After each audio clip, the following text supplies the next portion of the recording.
الرحیم نحمدہ و نصلی علی رسولہ الکریم۔ میں سب سے پہلے آپ تمام حضرات کا شکریہ ادا کرتا ہوں۔ آپ نے زحمت گوارہ کی، مجھے یہ موقع دیا کہ میں آپ کی وساطت سے قوم تک اپنا پیغام پہنچا سکوں۔ آپ سب جانتے ہیں کہ 30 نومبر کو ملتان میں پی ڈی ایم کے زیر اہتمام ایک بہت بڑا جلسہ عام ہونے جا رہا ہے، اور یہاں آج جمعیت علماء اسلام کی جنوبی پنجاب کے اضلاع اور تحصیلوں کے ذمہ داران، وہاں کی عام علاجات سب یہاں موجود ہیں اس بات کی مشاورت کے لیے کہ اس جلسے کے لیے کمپین کس طرح منظم کی جائے، دوسری پی ڈی ایم کے تمام جماعتوں کے ساتھ رابطے کرنا، ان کے ساتھ ایک مشترکہ حکمت عملی بنانا، یہ ساری چیزیں اس کا موضوع ہیں۔ ظاہر ہے جی کہ اس وقت جو ملک کے حالات جا رہے ہیں، اور اس میں آپ نے دیکھا کہ گوجرانوالہ میں ہو، کراچی میں ہو، کوئٹہ میں ہو، عوام کے ایک بہت بڑے ہجوم نے اور بہت بڑی ایک شرکت دکھائی ہے اس میں، اور موجودہ حکومت سے جس انداز سے پبلک نے بیزاری کا اظہار کیا ہے، یہ سلسلہ ظاہر ہے ہر جگہ چلتا رہے گا، اور ملتان میں بھی جب جلسہ ہوگا تو انشاءاللہ ہر جلسہ دوسرے جلسے کا ریکارڈ توڑے گا۔ تو انشاءاللہ العزیز اس حوالے سے ایک مہم چل رہی ہے، اور ہم مطمئن ہیں کہ یہ تحریک بڑی کامیابی کے ساتھ آگے بڑھے گی۔ اس وقت جو پوری امت مسلمہ کے لیے انتہائی تشویش کا اور اضطراب کا باعث ہے، وہ فرانس میں، اور پھر فرانس کی حکومت اور وہاں کے صدر کے ایما پر جناب رسول اللہ صلی اللہ علیہ وسلم کے خاکے دیواروں پہ لٹکائے گئے، سرکاری عمارتوں پہ لٹکائے گئے، اور جس کے خلاف پوری دنیا میں پوری امت مسلمہ اس وقت احتجاج پر ہے۔ خود فرانس کے اندر پرتشدد واقعات رونما ہوئے ہیں، اور دونوں طرف سے ایک شدت کی کیفیت پیدا ہوئی ہے۔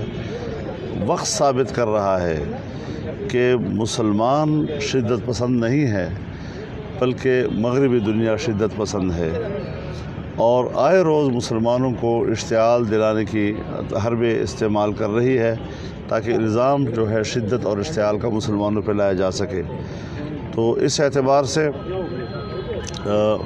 پاکستان میں بھی بھرپور طور پر عوام میں ایک اضطراب اور احتجاج پایا جا رہا ہے، اور ربیع الاول کے مہینے میں پاکستان کے مسلمان اور دنیا بھر کے مسلمان جناب رسول اللہ صلی اللہ علیہ وسلم سے اپنی عقیدت اور محبت کا اظہار کریں گے، اور جن ملکوں میں اس قسم کے نازیبہ حرکات ہو رہی ہیں اور آپ کی عزت و ناموس کے برعکس اقدامات ہو رہے ہیں آپ کے خلاف، انشاءاللہ امت مسلمہ کی وحدت کا سبب بنے گا۔ ہر مسلمان آج ایک پلیٹ فارم پر ہے، اور ہر شخص یہ سوچ رہا ہے کہ مغرب اور مغرب کی سوچ وہ انتہا پسندانہ ہے، اور وہ مسلمانوں کے ساتھ نفرت کا اظہار کر رہے ہیں۔ یہی وہ چیز ہے جس کو کبھی لوگ صلیبی جنگ سے تعبیر کرتے ہیں، اور اس قسم کا اقدام جب ایک فرد کرتا ہے تو ہم ایک فرد کو ذمہ دار قرار دیتے ہیں، اور حکومتوں سے مطالبہ کرتے ہیں کہ اس کے خلاف کارروائی کی جائے، لیکن جب حکومت کی سطح پر ایسا اقدام ہوتا ہے تو وہ پوری امت کے خلاف ایک اعلان جنگ ہوتا ہے۔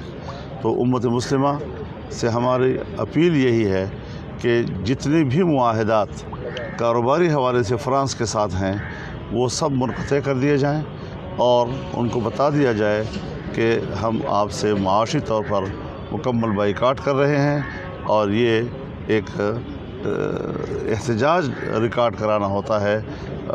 اس سے ان کو ذرا احساس دلانا ہوتا ہے کہ یہ اقدامات کم از کم ایک مسلمان جناب رسول اللہ صلی اللہ علیہ وسلم کے حق میں قبول کرنے اور برداشت کرنے کے لیے تیار نہیں ہے۔ جی فرمایا۔ مولانا صاحب یہ فرمائیے گا کہ کرونا کی لہر دوبارہ سے سر اٹھا رہی ہے، اگر NCOC نے فیصلہ کیا کہ جلسے جلوسوں پر پابندی لگائی جائے، کیا آپ اس کے اوپر عمل درآمد کریں گے اگر NCOC نے فیصلہ کیا؟ آپ میرے خیال میں کووڈ-19 کی بات کر رہے ہیں۔ جی کووڈ-19۔ تو ہم تو کووڈ-18 کے ساتھ نبرد آزما ہیں اور انشاءاللہ یہ جنگ جاری رہے گی۔ مولانا یہ فرما دیجیے گا کہ حکومت یہ کہتی ہے کہ 15 جنوری تک جو قومی دولت لوٹنے والے ہیں وہ جیل میں ہوں گے، جبکہ PDM کی طرف سے دسمبر کا الٹیمیٹم دیا گیا کہ دسمبر تک حکومت کا خاتمہ ہو جائے گا۔ کیا آپ سمجھتے ہیں کہ دسمبر تک PDM اپنا ہدف حاصل کر لے گی؟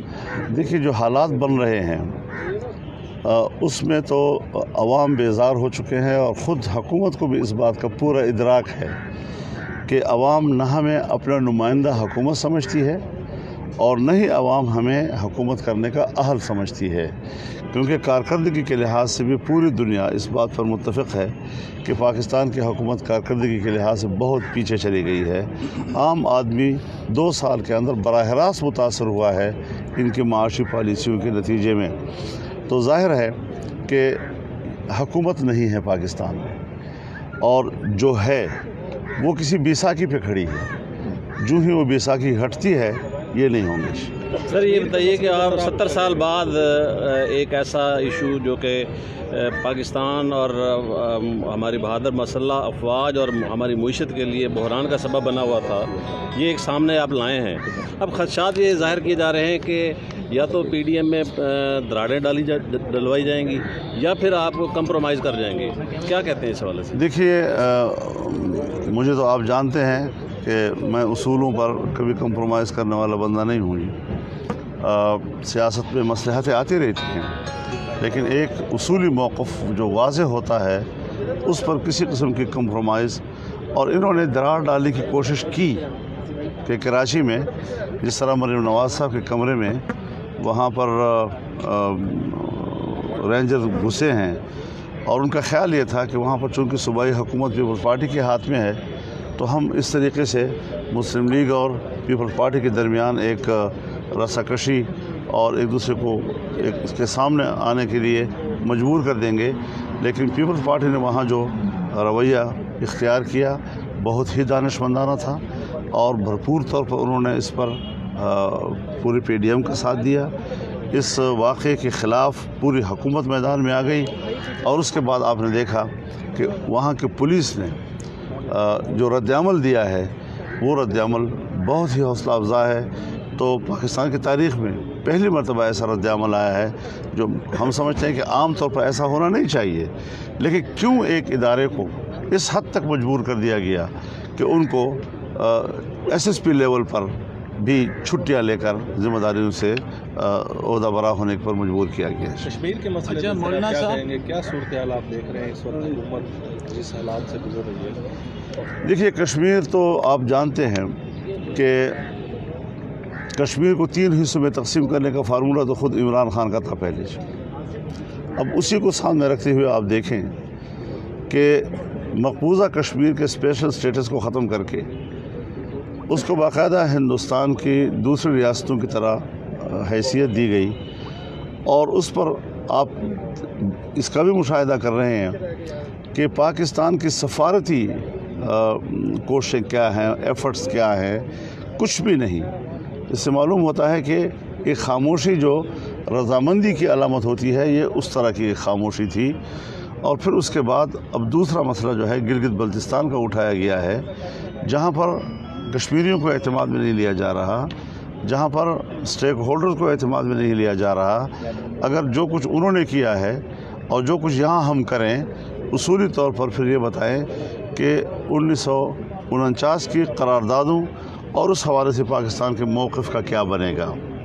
یعنی جب پاکستان نے 1949 میں اقوام متحدہ کے اندر سلامتی کونسل کے اندر جو کشمیر کے نقشے خود جمع کرائے ہیں اور اس کے اندر گلگت بلتستان کو ڈالا ہے، اور پھر آزاد کشمیر کی سپریم کورٹ کا فیصلہ ہے کہ